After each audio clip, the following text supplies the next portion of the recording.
Hello, Roseau staff. Today, our skill module is going to be on sharing permissions in Google Drive. Obviously, one of the strongest pieces of Google Drive is the fact that you are able to collaborate um, and work within the same document and also share documents with students and teachers and administrators. So today we're going to look at the different sharing permissions and the different levels that you can give. So in order to share a document, you first go into your document out of your Google Drive and you go to the blue Share button, and that will bring up your sharing settings. And that'll tell you who has access and at what level they have access. So as you can see, currently this is shared with only people from the Northwest Service Co-op, and I am the owner. I'm going to go ahead and change that. Now I have some different options when I change who I can share this with. I can put it public on the web.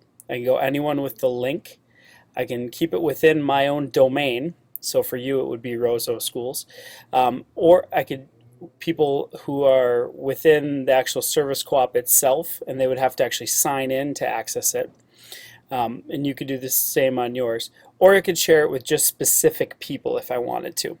For most documents, especially if you're sharing with students, you're probably going to want to share with anyone who has the link. So that's the one I'm going to select. Now, even though I'm sharing it with anyone who has the link, I also have some different levels I can give them. I can have them just be able to view the document. I can have them be able to view and comment on the document, or I can have them be able to actually edit the document itself. For students, a lot of the times, if you say you have a primary source or something that you've scanned and you don't want your original being changed, usually the view or comment settings are a little bit better than doing the actual editing, if it's something that you don't want to lose. I really like the comment piece for that because then the students can give feedback and that kind of thing.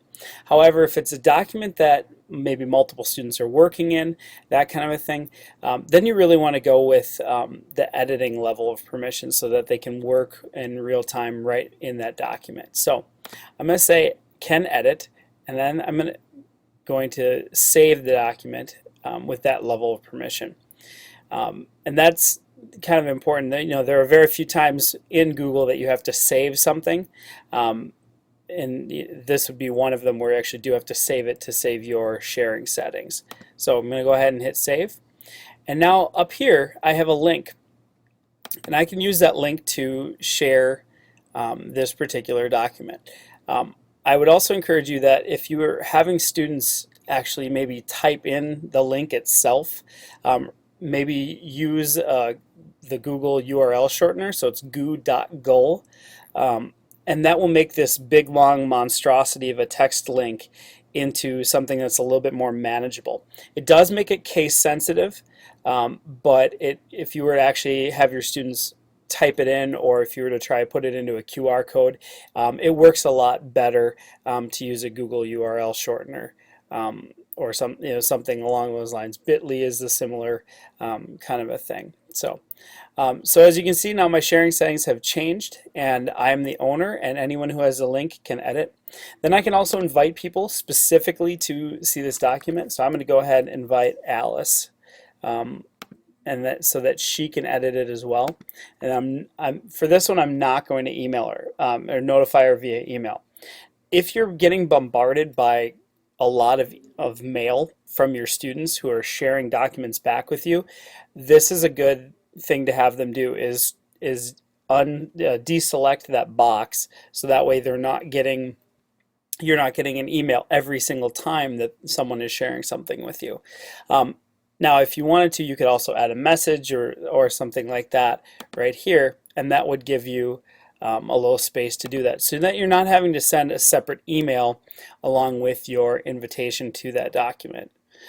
If I wanted to share with someone, maybe for transparency's sake, let's say that I have a working group among teachers and I want our administrator to be able to see what we're doing, then maybe I would just have them say, give them the view setting or view permission or comment permission. That way it's just more of a transparency. It's kind of the same as CCing someone on an email. So that would be an option there as well. So I'm going to go ahead and share that, and I'm going to hit OK. And now it's going to ask me if I want to skip sending that invitation I was talking about. I'm going to go ahead and say OK with that as well. So now I have this document shared with Alice as well. And then I hit done. That's it. So as you're sharing and collaborating on documents, keep in mind the different levels of permissions that you can give people, particularly your students. And this is really nice for them to be able to work within the document collaboratively, and it still can, there are different levels that will also allow you to maintain some control over the information that's happening there. All right, good luck, and we'll see you next time with another skill module.